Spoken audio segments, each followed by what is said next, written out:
Hello and welcome to the latest Business of the Business podcast. I'm your co-host, JP John Poz for the Two-Man Power Trip. Joining me is my co-host, the financial wrestling genius himself, Mr. Lavie Margolin. Lavie, how you doing today, sir?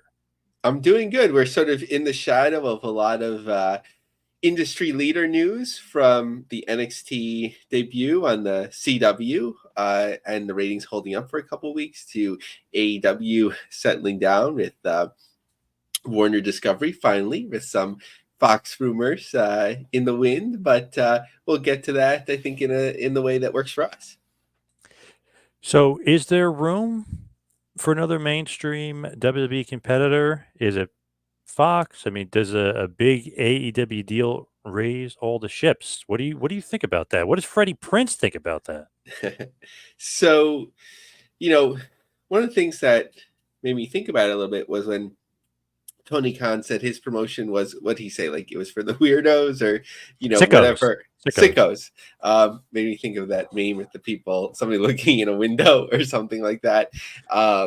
But so that's not really mainstream. They're getting mainstream money now for sure, which really puts them solidly, although they've been there a while, in the position of number two. Really, as far as we know, in terms of revenue worldwide, obviously there's certain places around the world where they can more consistently draw more fans from potentially New Japan. I'm not sure how they're holding up with their attendance, but certainly in Mexico now. But they're number two. They're on a mainstream network. They're going to be on Max, which exposes them even more, as Brendan Thurston has detailed well. But are they really mainstream? Meaning that for that casual viewer who maybe wants an alternative to WWE or isn't tired of it but wants something different, would AEW appeal? I'm not so sure right now. There's certainly names from the WWE past of Moxley and Bryan Danielson and so on. But really, in terms of viability, we hear that AEW is talking to Fox, and we've also heard that Fox is Pluto, right? Fox is what's Fox's streaming platform? Tubi. Tubi. Tubi. Had been interested in pro wrestling. Now, I don't know if the one hand talks to another in such a big corporation, but it shows interest in wrestling. And from the Fox network side, I just can't imagine, excuse me, AEW airing on such a platform. But if Fox is interested, maybe and there was interest from the Tubi side in terms of starting something out, maybe that's something to work from. I don't know if now is the ideal time because you don't really have so many big name free agents, on the market. One of the names, of course, I was thinking about was Goldberg, but I don't know if he signed with WWE. But it seems like something is cooking there. Ronda Rousey is, managing her, growing her family. I mean, in between pregnancies and so on. I don't know if she's looking to return or just focus on, something like that. But in terms of creating a mainstream product, you could have something like Fox having shows, not even necessarily weekly for an hour, but even, once a month, something like that, specials on Saturday night or Friday night when there's not football commitments, and then have Tubi from a weekly perspective in terms of keeping things going.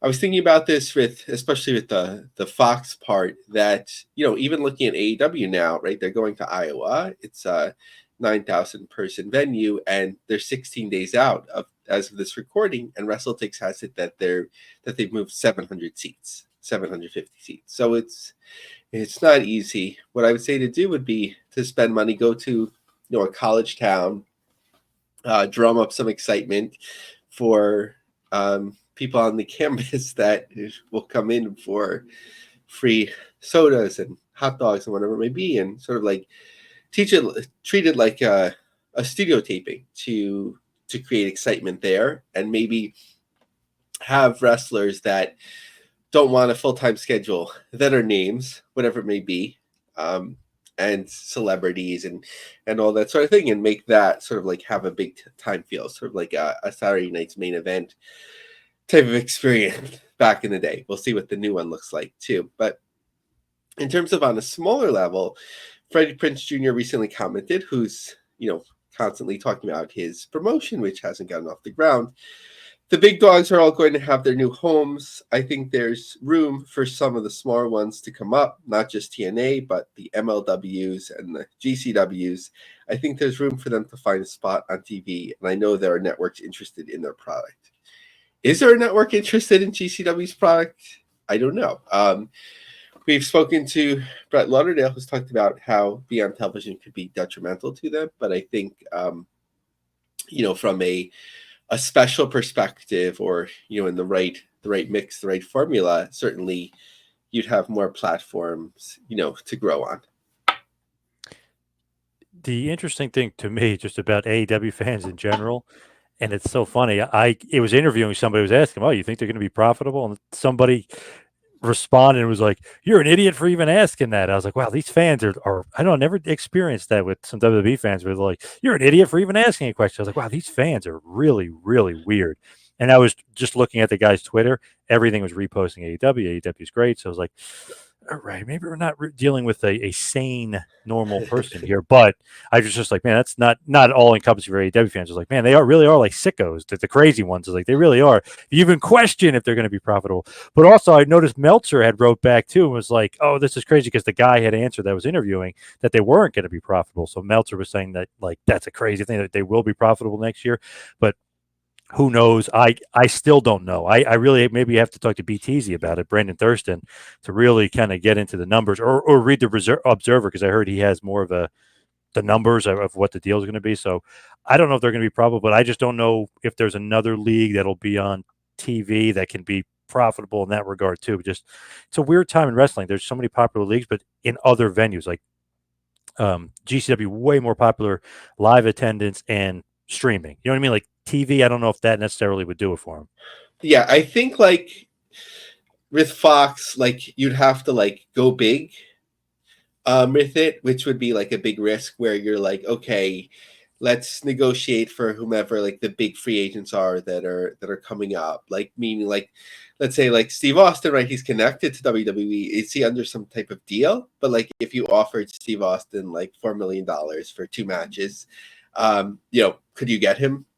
Like that sort of thing. Or like I mix up the Paul brothers, right? But one of them obviously Logan, right? Logan Paul is the one in WWE, right? But like, what if you offered Jake Paul to do a match, that sort of thing, where it's not like an organic build, and it's not saying like, okay, we are taking the most notable like semi-main event free agents, but you're like almost like not to the sense where you lean on it being a joke, like celebrity boxing or something, but it's almost like who are the biggest names in pro wrestling, like sort of like Glory hired like models, right, to sit in the front row when I went to like the theater at Madison Square Garden. Like sort of like you're treating it like it's a big time thing. You're doing it at a college field house, and you're having people really being excited on it, and you're like, okay, this is a big thing. This is pro wrestling. The names, it's a big time production to see if something like that would take off, as opposed to like the wrestling competitors that we know today. It's just, I don't know. We'll wait and see like who could kind of take off and what could be like a good TV option, I guess. But what about New Japan? I mean, I know obviously they're on Access TV, but what's going on as far as them and them actually coming to the States and doing big shows in the States? Yeah, I think the window is sort of closing. I think for doing big live event business for years, like a post WCW thing and post ECW thing, like, and ECW of course is only to a certain level, but like being able to do big shows and drawing several thousand people outside of like a one-off show in Staten Island with little person wrestling, you always have little things like that from time to time, like, or some fair where like the stars and the moon aligned and like you happen to draw people or whatever. But like in terms of regular business, I think you could see it with AEW where that window is really closing 700 Yeah. in Iowa and so on. But so just looking at Lowell for Fighting Spirit Unleashed, it's not an open map, but I'm looking here, and the show is November 8th, and in row A, like just one of the sections, there's 2 seats of the 8 sold, and then another area, row A, there's just 2 seats remaining, but it's still remaining, and then another area, it's more than half the seats remaining in the front row. So I don't like this strategy that we've sort of talked with them about. Even that is closing, and we'll see with Long Beach where they've long come. That's an easier comparison point because that's where they've come for a number of years. At the Walter Pyramid, as we're taping this, the recording, the tickets are going to be going on sale. So it's been explosive 2024 for New Japan. This is their PR, of course, including the US, from San Jose to Chicago, DC to Ontario. There have been memorable moments across the states this year. We'll have plenty more in the last American show of the year. Also notable, of course, is AEW coming over there for the Wrestle Dynasty show, coming over to Japan and working with New Japan, of course, CMLL, and then the Forbidden Door in London. So I think there's more to work with there than we might be seeing for the States. Ultimately, it's like a trade-off, like in terms of sending talent instead of running Japan and all the costs involved, like how much is it worth it? Now they're doing it just to a small handful of shows here, which makes sense, and this is the strategy that we've guided them in for a number of years, doing these 5 or 6 shows to concentrate on, but it seems to be diminishing returns. The interesting thing with New Japan Pro Wrestling is I think they're like a little bit in flux as far as star power. You know what I mean? They lose Okada, lose Ospreay, Jay White. So it's an interesting shift, an interesting dynamic for them. I know they'll be working with CMLL and AEW and stuff, but it just seems like a big shift for them. Yeah, I don't know like the talent enough to to feel like, especially like the non-Japanese talent, but like sometimes like Ospreay, like his style is like very, he's considered, of course, one of the best in the world. I'm not arguing that, but like a lot of people feel like, okay, it's like too much high spots and that sort of stuff. Like, don't at me if you disagree or whatever. Like, again, like whoever is disagreeing probably watched thousands of hours. I'm just like very peripherally talking about it. But like, I don't know if it's like, sometimes it's good to like switch things up. Like it feels like, okay, if we hold on to this style, like then we'll get the most out of it. But sometimes it's good to switch things up. And again, John, no offense intended, right? But like, yes. Let's say Hogan and his wonderful crew from the early 90s, like if he never left the first time, right, like would the business have evolved? So, it's a big comparison to Ospreay to Hogan, but like sometimes you have to like switch it up. So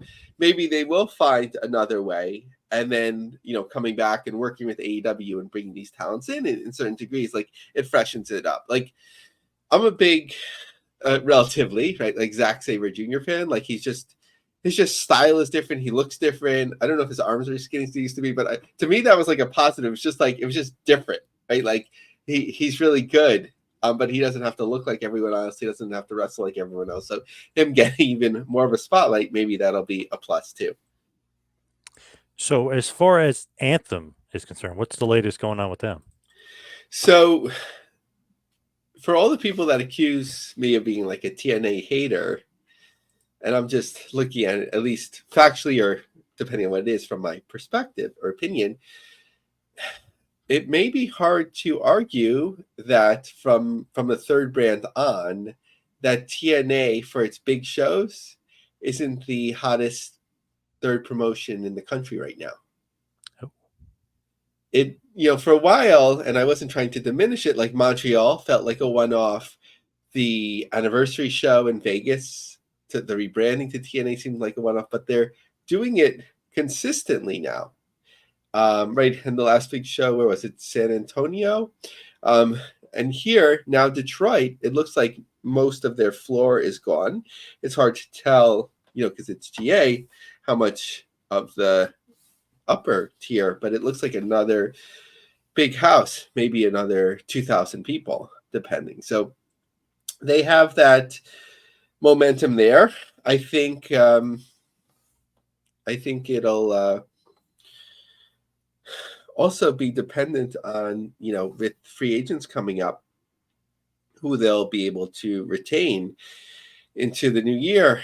And I think, I'm not sure of Joe Henry's deal and for their women's champion, that sort of thing. Like, those are the faces of the company now, and that's really helped to build their momentum, no matter how much people focus on the brand. But I think they're pointing up now, which hadn't been for a while.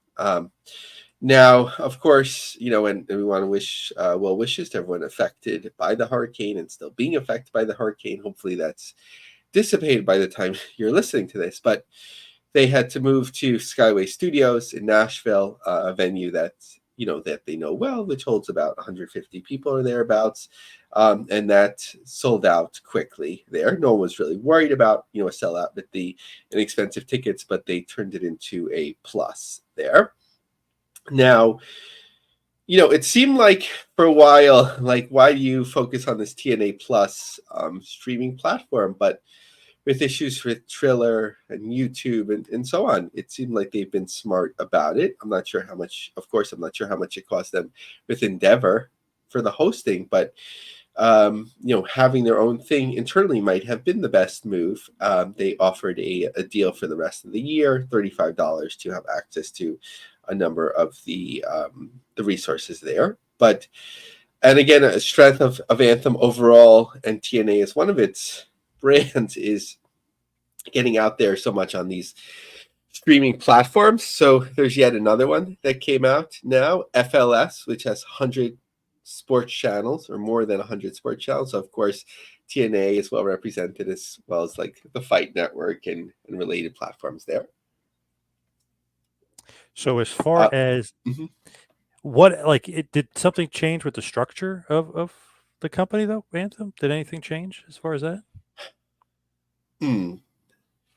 New changes, not so much. I think that disruption is already done. But somebody whose name we haven't talked about much, Michael Shevchenko, the vice president of digital operations, is actually presenting at Amazon Web Services event, or he did present in New York. Strategies for customer engagement and monetization in streaming TV.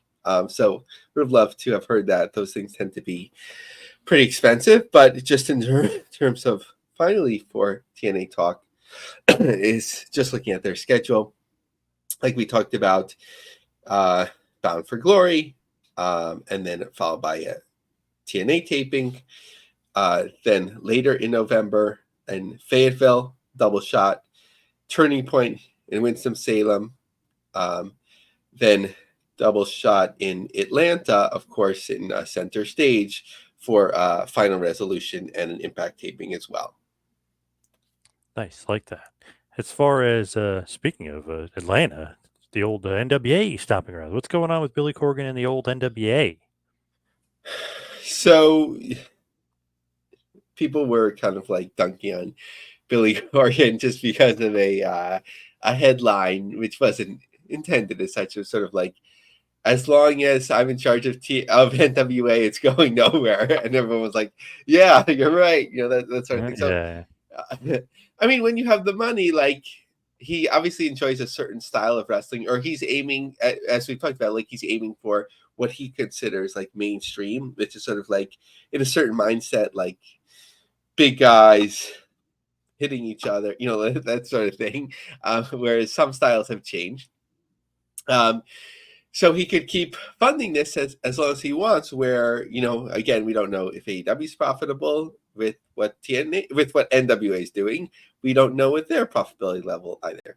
So Billy Corgan said, as many of you know, this was his big announcement, which didn't seem to float outside of the taping until it was shared in the actually on X, right? Because they lost their streaming platform.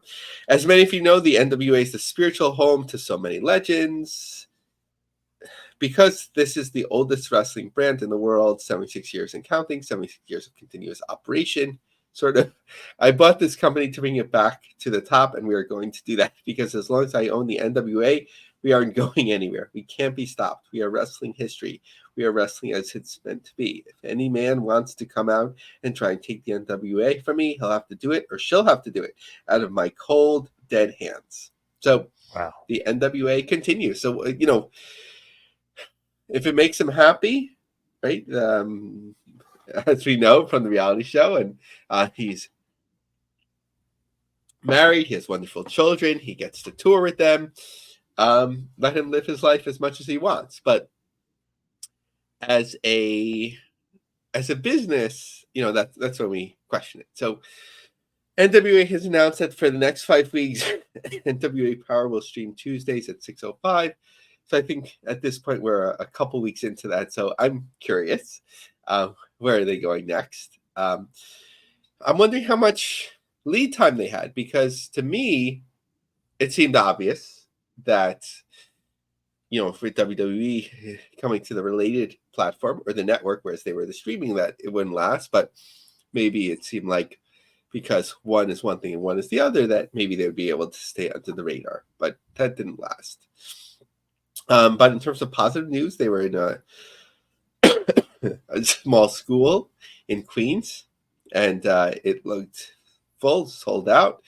And everyone likes the name Shockwave. To me, when I hear the name Shockwave, it's the old Pride K1 shows, which were amazing. Yes.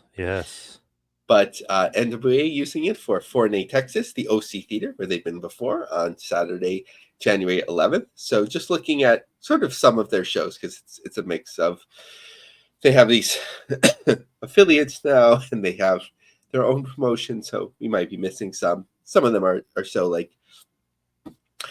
small that it's sort of not necessarily worth reporting on, in this type of venue. But October 18th, NWA Chicago, Super Smash and Halloween, Highland Park. So Billy owns the overall promotion, but also his offshoot promotion, the Sam Hain Show, again on October 26th in Sarasota, Florida. It's hopefully not as controversial as last time. NWA Exodus in Cleveland on November 16th. NWA Looks Like Hell, which was a really good success gate-wise last year.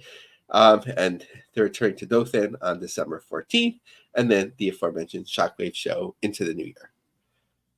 So very interesting to mention this Paragon talent agency and what's going on with Black Label Pro, because they had that big show with them, right? I mean, they had all those stars there. They did this whole like NFL style like combine thing, and then all of a sudden I see Black Label Pro is no longer doing events.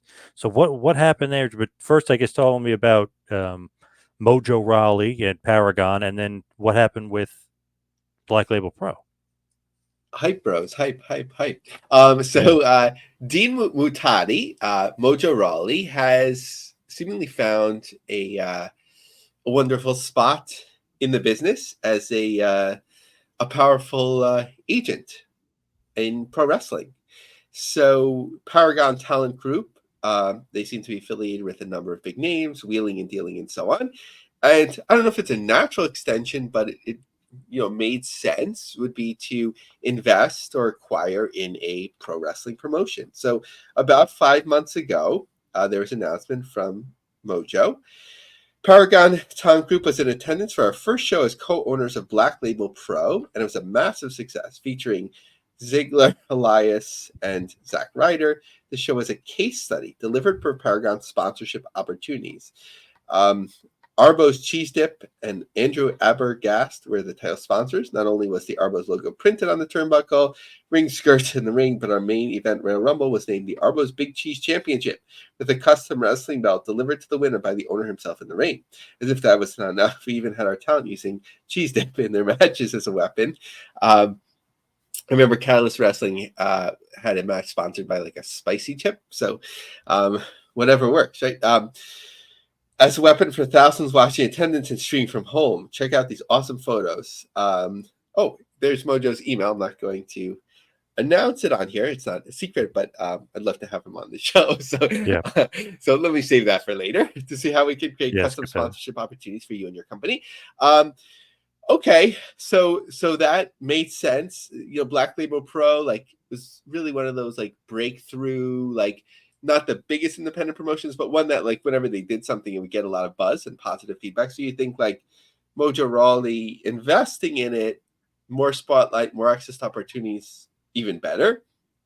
But then on October 1st, unfortunately, we have decided to cancel Fantasy Wrestling and the rest of the events upcoming. We are going on hiatus for the time being. This is Black Label Pro announcing. All tickets have already been submitted for refunds. Thank you for your support. So we don't, I haven't seen what happened, but, that was surprising because it seemed like a potential win-win, but maybe the stakes just got higher, right? Like if you're flying in more talent and so on, then you have to do better and has to make sense, financially. Yeah, damn. Sucks for BLP there. What's going on with GC Dub, though, on the other hand, because they've got a ton of shows coming up. So we've seen GCW benefit from working with partners in terms of going into their territories. And Brett explaining on his last appearance that, they're very careful. They always ask, and sometimes they always ask if they're doing it independently, but sometimes it's a collaboration. So here we see some big promotions coming in to our side of the world. Brooklyn, Friday, November 29th, there's a double shot in the afternoon at their Roulette Intermedium, 3 p.m. on a Friday. Defy and Progress. This is like Thanksgiving weekend, right? November 29th. And then GCW in the evening. And then December 1st, Thalia Hall, same setup, Defy and Progress in the afternoon and GCW. So that just seems like a win-win. So just quickly, and like you mentioned, John, like going through the setup here.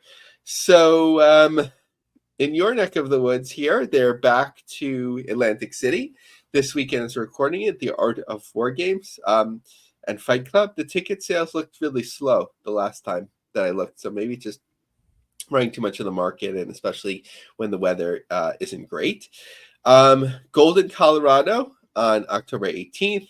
LA, which has a sellout streak, October 19th. We'll see if that continues.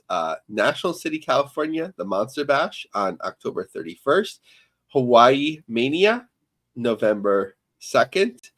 Louisville, November 14th. Sauget, November 15th. NGI on November 16th. The most successful looking show thus far in terms of interest in ticket sales moved is the show at the American Dreams Mall, November 23rd. Awesome. It looked like most of those reserve tickets were gone. We had some available like in the balcony. Then Bloodsport in Jersey City the following day. New York, the aforementioned show on November 29th. Chicago, like we talked about. Okay, so I wasn't even thinking about that those are right after the other. So if you're flying down, that makes a lot of sense there to just go from one to the other. I mean, even though New York to Chicago isn't very close, but not as far back as going back to the West Coast, of course. December 6th, Tampa. I mean, everything should be well settled back by that point. December 7th, Atlanta. The 13th, Phoenix. So back to LA already on the books again for a follow-up show. December 14th, Seattle at the 28th. And then back to Rochester on January 10th.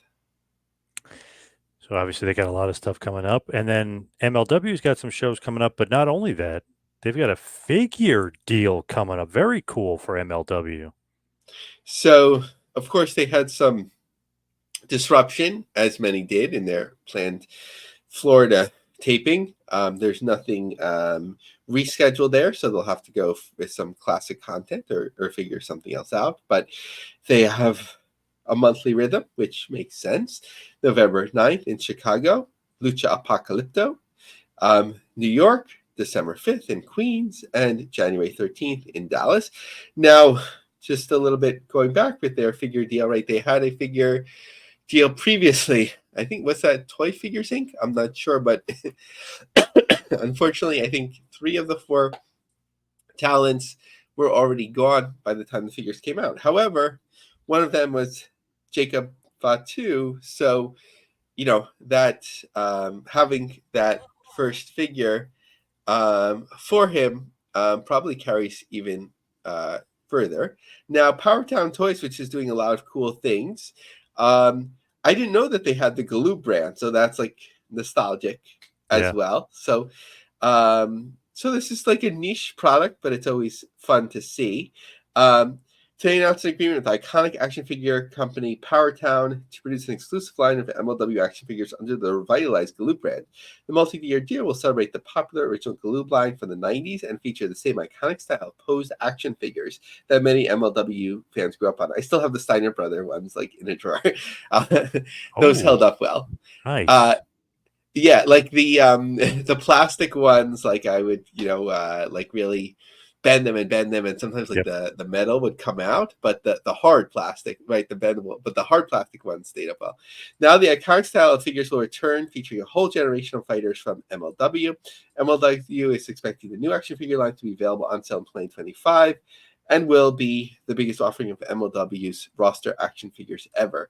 So that should be interesting. I wonder who they'll use. I guess it just depends on who's part of the company at that time. But hopefully the window from creating the mold and getting it out there will correspond with the talent still being there too. So as far as Triller is concerned, what is the latest going on with Triller? So first of all, Bleacher Report, when it announced that it was taking a step back from AEW pay-per-views, it pointed people towards Triller in terms of getting their archival content within a certain number of days. So that's a nice migration. However, I believe that the deal with Max is that AEW has to prioritize its promotion of pay-per-views to Max. So things can still be on Triller, but like you can't promote it. I'm not sure, like maybe only if you go to Triller can they say they're doing AEW, but like other things won't feature it.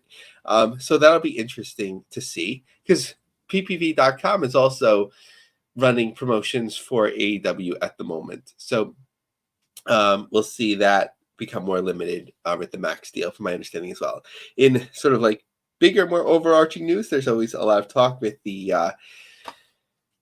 merger. The stock is up about 30%, 26% as of the last time I checked this, the day we're recording this. But it bumps all around, so it's kind of fun to follow and have a little bit of skin in the game as a shareholder, but I knew not to risk too much. HEBA and Triller announced that their merger is expected to close on Monday, October 14th. So that's interesting. I'm not sure, is the stock market open on Columbus Day? But anyway, HEBA, a multi-channel business platform delivering first-class financial services through machine learning, and Triller, a next-generation AI-powered social media and live streaming event platform, announced that all steps have been finalized to move towards the completion of their merger. The merger represents the next step in a collective strategic vision of the digital economy. The combination will accelerate innovation, clear a path towards rapid growth, and expand the combined company's market presence globally, creating unparalleled value for all shareholders. Backed by a stable shareholder base of world-renowned investors, a distinguished board, and a strong leadership team, there's a unique opportunity to grow and take to the next level an exciting range of businesses, such as Triller Social Media, which is poised for fast growth, Bare Knuckle, the world's fastest growing Comment League, Triller TV, which streams more than 3,000 live events annually to households, across the globe, and a suite of innovative AI and SaaS tools that are already used by top creators and global brands across all major social media platforms. The completion of the merger process will include a reverse AGBA stock split to remain in compliance with NASDAQ rules in connection with the merger. So we'll have to see if that comes through and what the effect is on Wall Street, as well as just solidifying the business.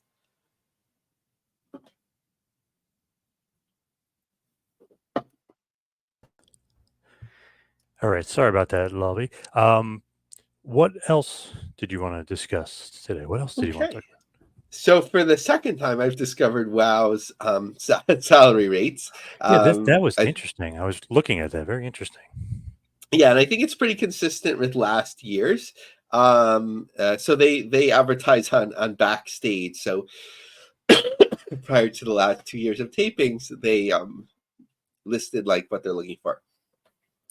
This would be, I think, applicable for new talent. I think talent that they've worked with or experienced talent may be getting a better rate, of course. Seeking talent for Own the Spotlight, a show production states, lights, camera, superpowers. Wow, the action-packed weekly wrestling superhero show airing across 100% of the U.S. markets, also on Pluto, Vice, and Amazon, seeks phenomenal women to headline our fearless team of WoW superheroes. No capes needed, just raw talent and charisma to ignite the screen. We welcome all backgrounds and body types, united by passion for storytelling and pushing boundaries. No prior experience, no problem.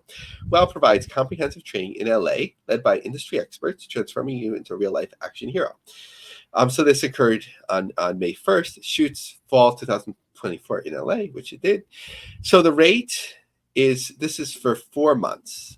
So from May, June, July, or thereabouts. Maybe they sort of a week off here and there. So 4 months, that include both the training and the taping. So for those who are in training, I guess you just get paid for the taping. So $4,000 to $6,000 a month.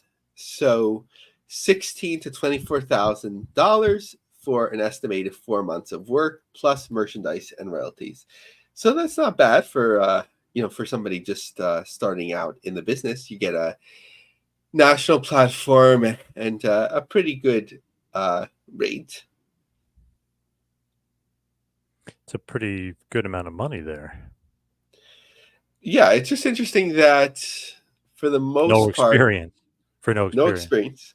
experience. But the talent don't seem to like migrate too far. Like if you're already experienced and you pass through WoW, but we haven't seen a lot of like WoW talent migrate outside of WoW to AEW. Certainly, I think to Japan you probably have to be retrained. To WWE, I think there's like a few like one-off examples of that throughout the years, but it seems to be like a self-contained experience. We'll see with the Tonga, were the Tonga Twins, that to see what ends up happening with them. It looked like they were visiting the performance center. And sorry if I'm messing up their on-screen tag team name. Yeah, crazy. You get no experience, but interesting there. But what is going on with Sakyapan? So just wanted to note, in terms of your call, which should be interesting because that venue's capacity is known, to see like if they end up announcing like a really large number to compare to the venue capacity. But as of the day of the taping, there was a number of GA tickets still remaining. So that's just why I wanted to note it, because like following their shows, they seem to announce high numbers, which maybe it's for PR purposes, but they seem kind of high for what it is. I know when I went to New York, that venue was completely full. So they might be tapping into something as yet unknown. And they certainly are trying to do that to a different audience, sort of like a very she fashion and fashion and anime audiences. I don't know how much those cross over, but they're trying to do something different. So let's see what happens with this show. But their profile still in the US is fairly low. Now, one thing I wanted to ask you, is AEW going to be profitable? What do you think with the deal coming up? It seems like yes, but what do you think? So it's certainly a high rate, but we have to factor in, a number of things. The first time when it seemed like they would be profitable, we heard that they'd be profitable if not for the video game division. So it doesn't seem like they're investing a lot into the video game division. It Good. hasn't gone Shouldn't. as well as expected, but they have a number of talents, on the roster, some which would seem pretty expensive, like Mercedes Monet, and it just seems bloated in that way. They continue to book venues. I don't want to belabor this, but continue to book venues where at this point, sometimes they're like 10% full. So maybe Yeah. 15%. Yep. Yep. So you have these built-in costs. So unless we see those numbers, I think it's hard to predict. I would say, if I was going to give an educated guess, I would say yes, that they will be profitable at these rates, but they could be more profitable if they were a little bit tighter in terms of what they're doing. Obviously, like, I think it is being treated like a business, even more so than the NWA. I don't think it's something where Tony Khan doesn't care. He's very passionate about it. He's dedicated his life to this and a number of his other businesses, seemingly. So he wants it to make money. It's not like it doesn't matter to him. So I think it will be profitable. They'll figure out a way to keep it profitable if it hasn't been, or to make it profitable. But I think there's a lot of like money going out the door too, which doesn't need to be. Yeah. It just seems like, man, cut here, cut there. I mean, we're not there. We're not running the show, but it just seems like certain things should be cut. Certain wrestlers should be cut that you're not using. That you're traveling to the town. Just there are ways for sure that it could be, especially with a great deal, great TV deal like that. I know they probably had to give up what 10% to Warner Brothers Discovery is kind of the rumor, but still, seems like a pretty damn good deal.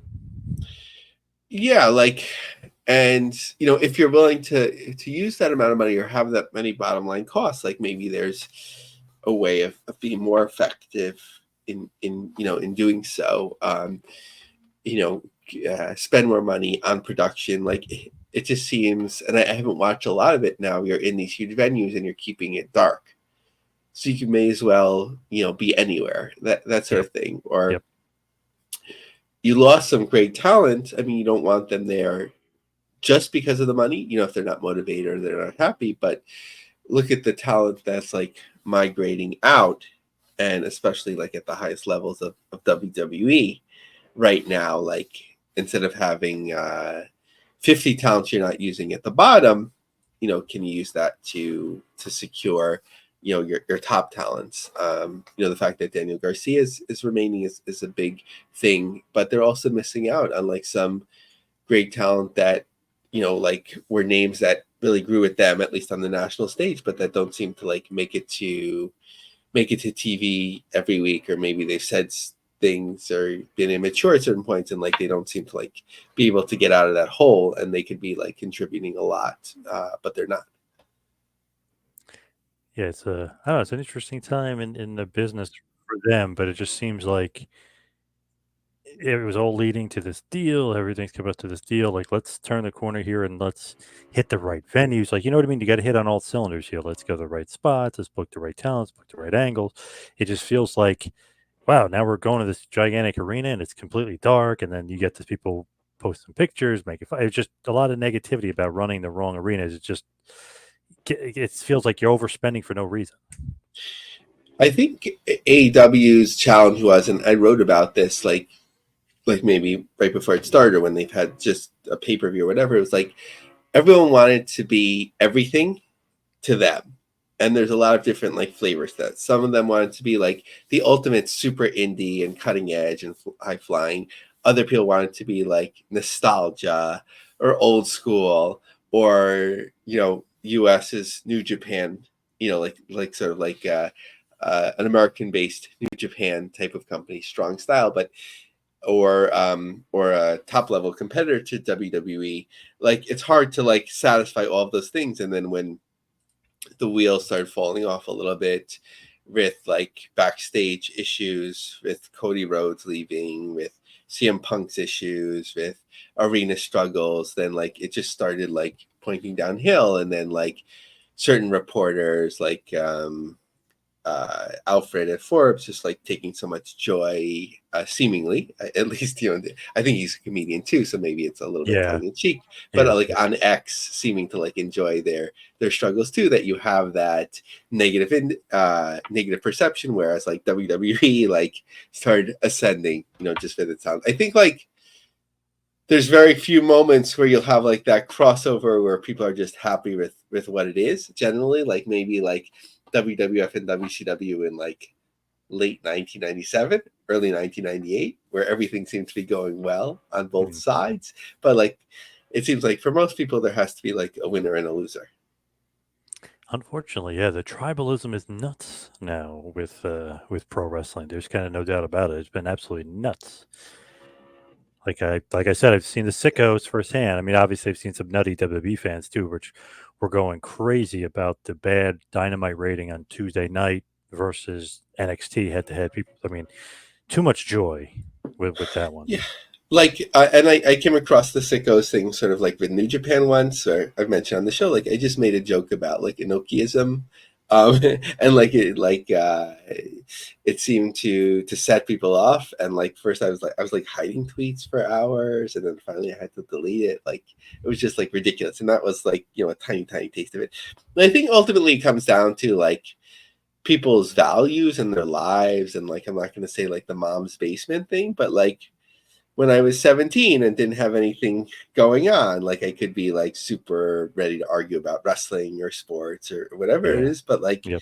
when you have a family and a job and responsibilities and so on, you can still like find your passion for this, but like it doesn't seem to be like the focus of life. And for some Yep. people, that's the stage that they're in, or some other people, that's the stage that they'll never be outside of. So it's good that they have those interests. It helps people, like if they have like mental health challenges and so on, to like have something to look forward to. But sometimes people just get so into it, like in a scary degree. Like one thing that was like upsetting to me, but she was just responding to it and managing it. Like Maria Canales is like managing her career now. She's also managing, I believe, some health concerns that she's been sharing over X. And like somebody is like sort of like shading her and like tagging her like that she's always out for pregnancy or illness, or she has complaints about the company, and like she feels the need to respond. And like that was like upsetting to me. Somebody that's so accomplished in the business and really held like publicly, right? Like she held her family together, and she has a wonderful family, and she's still relevant in the business, and she has to deal with this like crap basically. Yeah, it's crazy. Don't respond to these nuts. Yeah, for sure. But let's wrap this a bad boy up and hit the plugs. Follow me on Twitter and Instagram at 2Man Power Trip Lavie. What about you? Follow me on X, Lavie Marg, LAVIEMARG. Check out my long form articles on linecubjobsearch.com. Join us in the LinkedIn group, The Business of the Business. We're still a couple away from 100. And for those celebrating, happy Jewish New Year. I hope it's a good fast and a pleasant October. Thank you, everybody out there, for listening. See you right back here and next week for the business of the business. We'll see you next week, folks.